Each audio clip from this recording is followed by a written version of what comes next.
রাস্তায় কোথাও এমন টানা দাগ, কোথাও বা কাটা কাটা দাগ, কোথাও সিঙ্গেল আবার কোথাও বা ডাবল দাগ দেখা যায়। কিন্তু এগুলো দিয়ে আসলে কি বোঝায় সেটা কি আপনি জানেন? শুধু কৌতূহলবশতই নয়, এগুলো জানা আপনাদের জন্য যেমন জরুরি তেমনি আপনার পরিবারের ছোট ছোট বাচ্চাদের জন্য খুবই উপকারী একটা জিনিস, কারণ একটি দুর্ঘটনা হতে পারে সারা জীবনের কান্না। তো চলুন কথা না বাড়িয়ে শুরু করা যাক। টানা সাদা লাইন, এই দাগের অর্থ চালক গাড়ির লেন পরিবর্তন করতে পারবেন না, তবে আপনি ওভারটেক করতে পারবেন। কাটা সাদা লাইন, এই লাইনের অর্থ আপনি লেন পরিবর্তন করতে পারবেন, তবে সেটা সতর্কতার সঙ্গে এবং আশেপাশে আপনাকে ভালোভাবে খেয়াল করতে হবে। টানা হলুদ লাইন, এই লাইন থাকলে ওভারটেক করা যাবে, তবে এই লাইন কোনোভাবে ক্রস করা যাবে না। মানে টানা হলুদ লাইন থাকলে আপনি ওভারটেক করতে পারবেন, কিন্তু ওভারটেকটা হতে হবে এক পাশে, অর্থাৎ মাঝখানে যে দাগ, এই দাগের যে কোনো এক পাশে থেকে আপনি ওভারটেক করতে পারবেন, কোনোভাবে আপনি এই দাগকে ক্রস করতে পারবেন না। এবার দেখি যমজ হলুদ লাইন বা দুইটা হলুদ লাইন পাশাপাশি থাকলে আপনারা কি করবেন। পাশাপাশি সমান্তরাল দুটি হলুদ লাইনের অর্থ হলো আপনি কোনোভাবেই অন্য গাড়িকে ওভারটেক করতে পারবেন না, এবং লাইন ক্রস তো অবশ্যই না, এতে মারাত্মক বিপদ হতে পারে।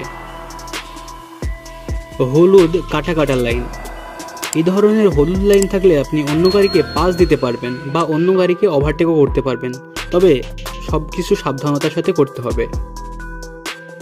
জেব্রা ক্রসিং, জেব্রা ক্রসিং আমরা দুই ধরনের দেখি। প্রথমত জেব্রা ক্রসিং এর সামনে কাটা কাটা দাগ থাকে, দ্বিতীয়ত জেব্রা ক্রসিং এর সামনে টানা দাগ থাকে।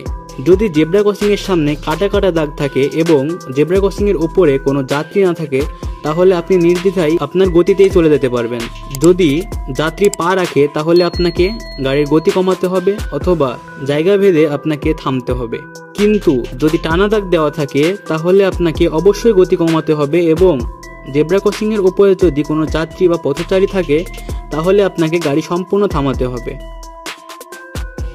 হলুদ টানা ও কাটা লাইন একসাথে থাকলে কি করবেন? হলুদ টানা এবং কাটা লাইন যদি একসাথে থাকে তাহলে নিয়মটা একটু অন্যরকম। আপনার গাড়িটি যদি টানা হলুদ লাইনের দিকে থাকে তাহলে ওভারটেক করা যাবে না বা ক্রস করা যাবে না, কিন্তু গাড়িটি যদি কাটা লাইনের দিকে থাকে তাহলে আপনি ওভারটেক করতে পারবেন কিন্তু ক্রস করতে পারবেন না। আচ্ছা, রাস্তার মাঝখানে বা ব্রিজের উপরে ছোট ছোট এই লাইটগুলো কি থাকে জানেন? এটা খুবই ইন্টারেস্টিং একটা বিষয়, তবে এটা জানার আগে চ্যানেলটিকে সাবস্ক্রাইব করে দিন, কারণ আমাদের ভিডিওগুলো আপনার বাস্তব জীবনে অনেক হেল্পফুল হবে। তাই সাবস্ক্রাইব করলে আশা করি আপনার তেমন কোনো ক্ষতি হবে না। 1 সেকেন্ডে সাবস্ক্রাইবটা করে দিন।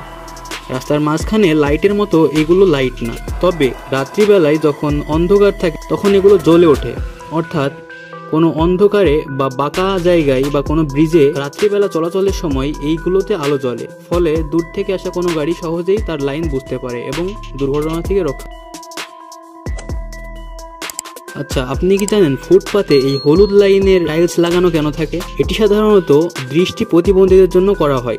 হলুদ টাইলসে লম্বা লম্বা দাগ কাটা থাকে, যেটার মাধ্যমে দৃষ্টি প্রতিবন্ধীরা ফুটপাতে সোজা লাইন অনুভব করে চলতে পারে, ফলে তারা বিভিন্ন দুর্ঘটনা থেকে সহজেই বাঁচতে পারে।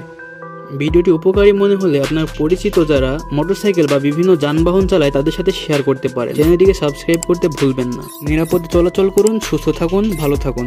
ধন্যবাদ।